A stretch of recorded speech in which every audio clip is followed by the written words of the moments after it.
week 2 of Recovery Strategies for Life. This week we are saying hello to reality, but before we can even start to dive into some of that, we have to first make sure we have our first tool, which is really a support system around us before we dive into anything. Isn't that right? It is, and a support system is so important because that's what gives you the stability to help you if you have a relapse, if you fall down, if you have emotional break apart in the process, that you have other people around you to help lift you back up again, to hold you accountable, to help you out. Very important. It's so important that we have made that strategy number 4, healthy support system. And we're going to discuss 3 components that go into having a healthy support system. Yes, like safety. Yes. Safe people. Please choose safe people who are going to be available for you and who are going to be trustworthy with the information that you're sharing with them. And people that can be honest, because you don't want somebody that is going to give you fluff or nonsense or try to make you feel good above what's important for your health and well-being. So making sure that they're safe, they're trustworthy, they're honest, and preferably that they're a follower of Christ that's going to hold you accountable spiritually as well as physically and in your lifestyle. You definitely want somebody that's going to point you back to God's truth. All the time, yes. Not just be relying on their own experience or their own opinions. If they continue to point you back to the Bible, continue to point you back to God, you can be sure that you're always setting off on the right foot, getting back to the basics. And we don't want you doing anything that's going to have to do with a cult type feel where somebody else is wanting to control you, where they want you to come to them to play the role of God in your life. We want you to be with somebody and a group of people who are pointing you consistently back to God, back to the Bible, back to that relationship, instead of them becoming your God. So we always put that as a safeguard because some of us have experienced a little bit of that side of things as not healthy. Yeah. And then you have different types of people that are going to be a part of your support system. They might be your counselor or your life coach or a spiritual mentor. Or maybe it's an accountability partner. In some recovery programs, they talk about having a sponsor. There's just several different types of people you can have in your support system. And many times you need all of those different types. Right. In my case, I needed every possible additional support system that I needed because the recovery process was so intense for me. I definitely needed someone who was ahead of me. So for me, I had a sponsor. I have, over the course of my recovery, had more than one sponsor because I've needed more than one area of recovery, and they happen to have the expertise in those different areas. But I needed someone who had been through what I had been through, experienced it, and then come out even further ahead of me so that I knew that I could sort of walk in their footsteps behind them and they could lead me in the right direction. And then accountability partners, people who are on the road with me, like let's join arms and do this together, were so helpful for the times that I was like, have you seen this? Have you done this? What's going on here? And I can really check in with them on a daily basis. And then you're also going to want to make sure that your spiritual covering is praying with you and for you along this journey, because prayer really is key. It makes such a huge difference. And we're also talking about, besides the people that are in your lives, we're wanting to talk about the resources that you have available, because it's not just one piece or a second piece. We're talking about a whole system that you need for your support. And so there are things like hotlines. All of the hotlines, if you're struggling, you get triggered, you have a problem that's intense, to know that there's an 800 number, a toll-free number that you can call where somebody's going to answer that phone and be there for you in that particular type of emergency. So if you're struggling with suicide, that you call a suicide hotline. If you're struggling with whatever the issue is, that you've got someplace that you can call and get a real person there to help you out. And then there are recovery programs, right? Yeah. Ginny, I think you're familiar with some recovery programs. Absolutely. I've attended AA meetings. I've attended CODA meetings, which is Codependence Anonymous. And then I've also attended Celebrate Recovery meetings as well. And that's really just been such a blessing for me, especially the Celebrate Recovery, because it is a Christ-based 12-step program. And because I think as well as this program, that 12-step programs are for everyone as well. We all need recovery from this broken world, please. It's not because we are too broken that we go there, but it's just because we need to get off on the right foot. So I have been just blessed to be able to be a leader in that Celebrate Recovery program. And to me, it's just like coming home every single time. And then you'll also have professionals on your team, which is doctors or counselors. Your pastors can be a part of those professionals that can walk you and guide you, because they're a great resource. And life coaches. Yes. Like Ginny Ginny as Priz. well. Because finding out that at different stages of our healing process, we need different types of help. So a counselor can help me dig into my past and process and find things out. A coach can help me look at things that are upcoming that are in my way. And I want to get a certain place. I want to be a certain person. I want to feel a certain way. And breaking that down into bite-sized pieces to move forward, a coach can really help me strategize and figure that out. And to have a pastor that can help me, or a ministry leader that can help me understand where truth in the Bible, where that speaks into my journey, is so huge. So it's amazing how between your groups at church, your small groups, your social groups, your just regular life, you can find different people, different positions at different stages that can speak life and really help support you with a healthy support system.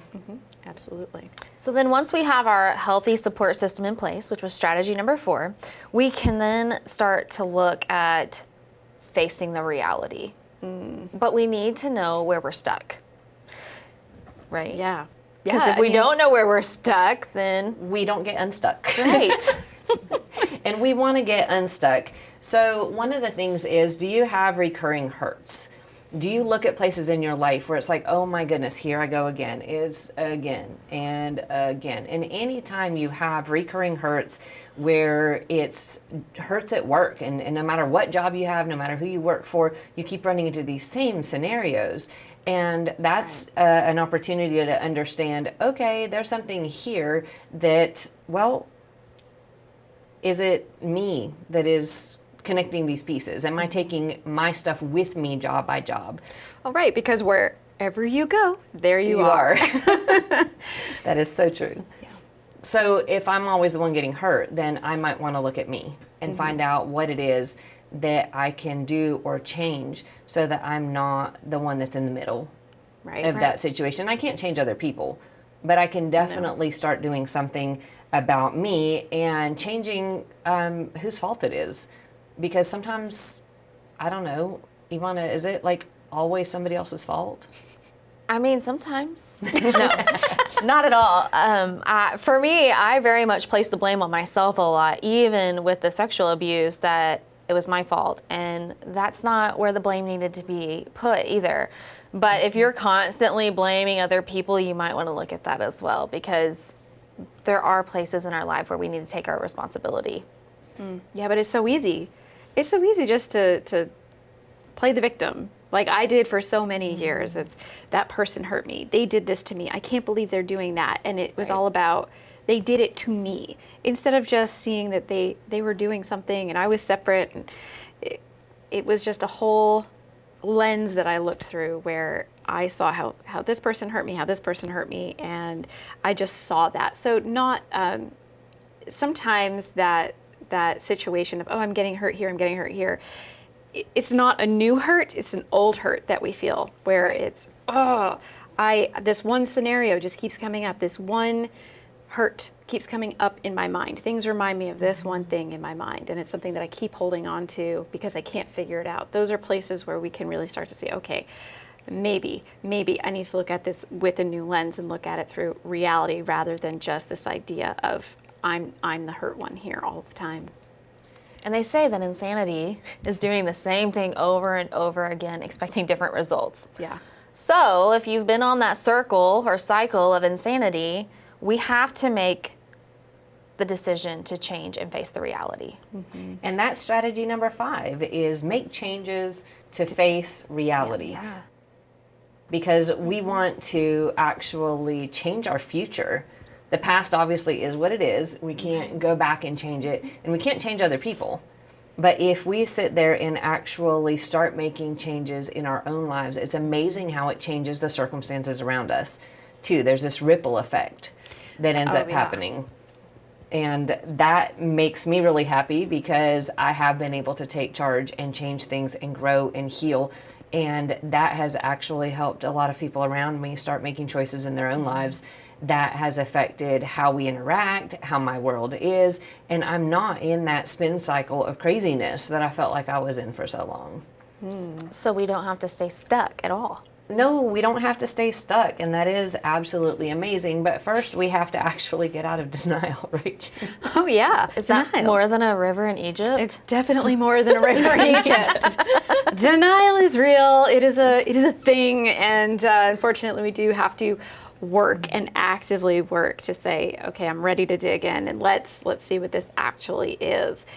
Because when we are staying in that denial, we talked about if some of the things that kind of can bring us to awareness that we're in denial is if you are overreacting to a situation when everyone around you is saying, why are you so freaked out about this? they're super calm and you're totally worked up. Yeah, that was a big clue to me that maybe this is an area that I haven't worked something through. And it really does separate me from the people around me, but then it also tends to separate me from my connection with God as well when I'm unwilling to work on that. And then it also disables our feelings. So we continue to feel stuck, but we're stuffing it, and that can cause physical damage. I had a lot of thyroid issues and just a lot of health-related issues related to me stuffing all of my emotions. One being a heart condition, which was not favorable at all. You need that thing to beat in there, and you need it to beat at a good, consistent pace. Mine was really low. And then when I had the panic attacks and anxiety, it would spike. Yeah, and that can end up causing you all kinds of other issues. And it's harder to have a healthy, happy, resilient attitude when you've got heart problems or other health issues that are interfering. And so when we're realizing that denial separates us from God, it separates us from each other, because it's hard to have a real authentic relationship when I'm not admitting to myself. Right. So when I'm disconnected from myself, I'm disconnected from pretty much everybody around me. And for me, when I started being real with myself, it made such a difference in, you could actually get to know me. Where when I was keeping a wall of denial up, how are you going to be my friend? There was no way to really get to know me, and it made it difficult for me to connect with other people. So it's amazing that we get a chance to change that. Right. Like, we're not stuck there. We can actually change something about it. And denial keeps us from being vulnerable with each other. Oh yeah. You talk about putting the wall up, and it's really hard to be vulnerable and be real with our friends, our coworkers, whoever we're around, if we're stuck in that denial. I personally did not want to come out of denial in some areas. It was much better if I just left it back there in the past and act like if it didn't exist.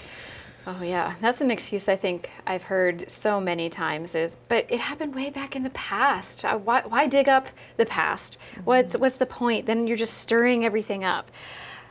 But if you're not stirring it up, then you can't heal from it. And again, it has all these things, but it one of the other things for me, especially as a chemically addicted person, was it kept me stuck and I could not grow up.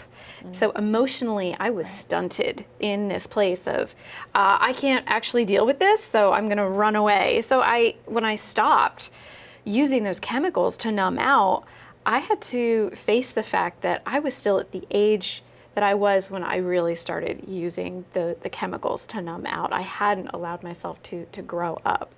So that, again, stunted my relationships around me. And I also realized that with denial, it's so much like not admitting you have a cancer diagnosis.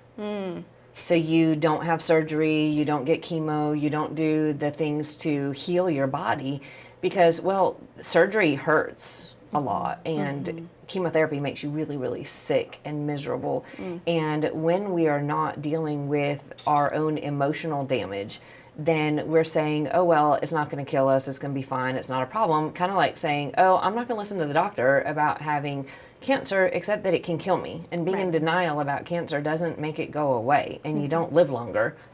It actually can kill you. And so many of these things with the emotional damage, it puts you on a path that can destroy piece by piece by piece. And eventually, for some people, it really does kill them. And so we're wanting to recognize how serious some of that damage is. In my life, it did just about kill me when I was 34. And I had played that denial stuff, it shut it all down. Trying to put a good face on. Most people had no idea what I was dealing with because they never got to know me, because there was that breach in relationship. But when I finally hit that place where there was no more, it was over. It really was done for me. And that was when I started being real about it. Then I had the opportunity to start healing and growing and changing. And I am so much happier today. Yeah, and everything is connected, right? Yes. Like we've been saying, that the emotional wounds that we experience are also going to be spiritual wounds, and that's going to damage our physical bodies as well. For me, at 22, I was diagnosed with high blood pressure. 22. At 22? Who does that? Wow. Stuffing might have had something to do with that. The alcohol might have had something to do with that too, but I was on high blood pressure medication from the time I was 22 until I was 30. And that for me was not even a wake-up call of, oh, maybe there's some, I really just thought, oh, it's my body. There's something wrong with my body. But what happened when I was 30 was that I got into recovery and I started dealing with my emotions and feeling them as they came up. So my body didn't have to try and have it seep out some other way anymore. I was actually being healthy with it. Well, I think we just talked about healthy support system. Right. Yeah. There are times in my life that I didn't realize I was actually in the denial. Right. Because it's all I ever knew. And if this is how it's been my entire life, then how do I know that I need to change? Well, part of those questions we asked earlier is, where did I feel stuck and why wasn't things changing? But it took counselors, it took pastors, it took accountability, it took sponsors, it took all these people to help me realize that, Evonna, maybe this behavior pattern here is really because you're in denial about something. And of course, they don't use the word denial with me, but they asked me the right questions and it was like, oh, there's something I need to focus on. So having that healthy support system helps us come out of the denial and face that reality. Right. And we can be asking the healthy support system Right. For feedback. for feedback. Exactly. Where are my blind spots? Please help me to understand what I don't see. Right. I'm ready to dig into this, so I'm giving you permission to tell me one place first, not all the places, but Right. one place first where I might have the biggest blind spot, so that I can help to heal that and work on it. And for me, it was like wearing super, super dark sunglasses. I thought it just happened to be that dark in the world around me. I didn't know that the world around me might be a lot brighter and that it was the sunglasses that were layers. And for me, the denial came off area by area in thin layers. So it was a little bit brighter, a little bit more color. But then I didn't know I still had this filter that was blocking things until I got a little bit more help and another layer came off. And I was like, oh, wow, the world looks like that. And then another layer came off and it kept getting brighter and more beautiful. And each layer that came off changed my viewpoint. And now if something starts changing where I'm starting to go into denial in a smaller area, I can see things, wait a second, that's not how it's supposed to look. But because the damage started so young, at 2 years old, that was normal. Right. And so it is amazing how trusted people can come into our lives and speak truth that if we're willing to receive it, can open our eyes and we can start seeing the possibilities of healing and change and growth, which is amazing. And if those people are safe, then we're going to be more willing to hear from them and accept their feedback of, hey, Ginny, you have this spot over here. Oh, wait, where? What? But if they're not safe, you're not going to feel comfortable with them at all in speaking into your life. So going back to that healthy support system, making sure they're safe is really vital. Right. Where they're not shaming you for those things that they see.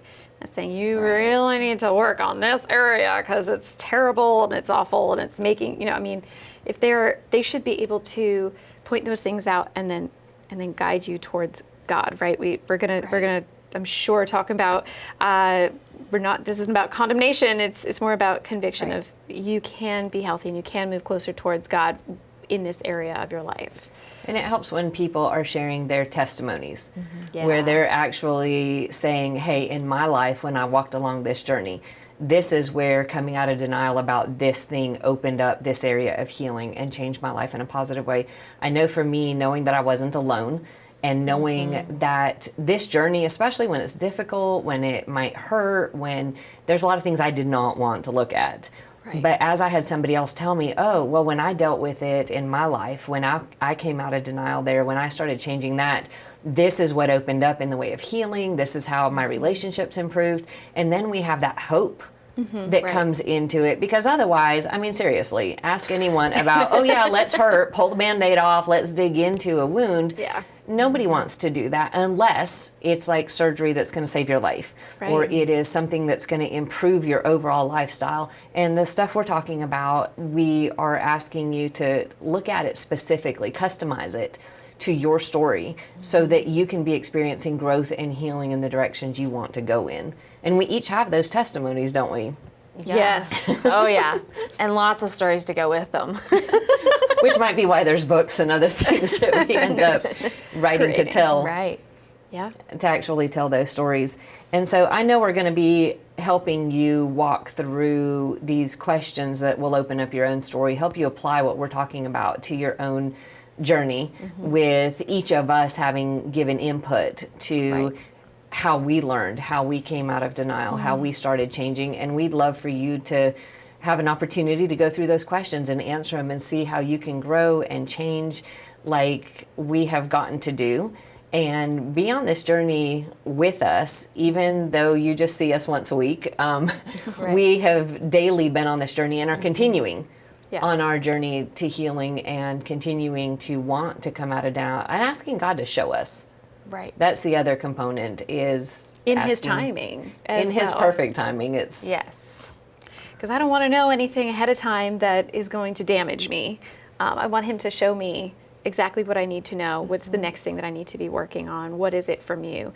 Because I know that there are very specific foundational things, right? This whole unit is talking about your relationship with God. That's the most foundational thing. I don't want to talk about college, graduate level stuff if I'm, still here at the beginning. So asking Him to really tell me the right things at the right time has been my prayer as well.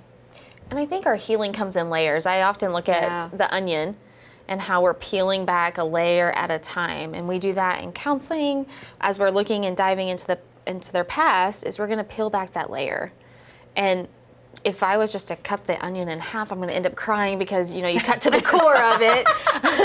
So I got to peel it back slowly to get to those core issues. Yeah. And so God allows us at times to not always have memories, especially if you experience trauma. I had some very severe repressed memories until I was in a place of healing. For me, it was in recovery in the treatment center, actually, because I had refueled my body by refeeding my body. So my brain was not functioning properly anyway because it didn't have the food it needed. And so to deal with these intense thoughts and nightmares and flashbacks, I couldn't deal with that because I had to wait until I experienced a different type of healing, which for me, it was the physical healing. And if any of you are having a struggle with this whole talking about our relationship with God and how you want to go to God and ask Him for stuff, we want to ask you to find a spiritual leader that has their own real relationship with God, and go to them and ask them. If you don't have that personal relationship yet, ask them how. If you don't have somebody you know how to ask, then please contact us. We will have access, you'll have access to us through our website, through curriculum materials. We want to make sure that you understand what you need to start developing that personal relationship. I know a lot of recovery programs call it the higher power. We're very clear in our own relationships who that higher power is, and that He's the creator of the entire universe. And we're wanting to make sure that you have the opportunity, like we have, to be building that relationship, because that's going to be foundational in our discussions moving forward, since we do have the spirit, soul, and body as a part of this recovery plan, we will be discussing that relationship with God over and over again and how it influenced our healing journeys. And understanding that when you are in a more severe place of damage because of a past that's really Right. broken, you just sometimes need more intensive help. And there's no shame or negativity in needing the professional. I have needed over the years pretty much every type of professional, including medication, including counseling, a lot of counseling, including spiritual intervention, including incredible amounts of support and help. But then I got to reach a level of healing where we're getting to share that out there. So the assessment would really help understanding what level of intensity you need Right. that support and recommendations for getting the level of help you need. Right. And I know for me, when I first got into recovery, I thought, I don't really have enough broken things. Well, what that really ended up meaning was I was really in denial of how intense my experiences had actually been. We tend to downplay what's happened to us, and we think, oh, it really wasn't that bad. And in some cases, I needed someone to actually tell me, yes, it really was that bad. This was a trauma, or it really was a very stressful experience that was made worse because of the other trauma I experienced.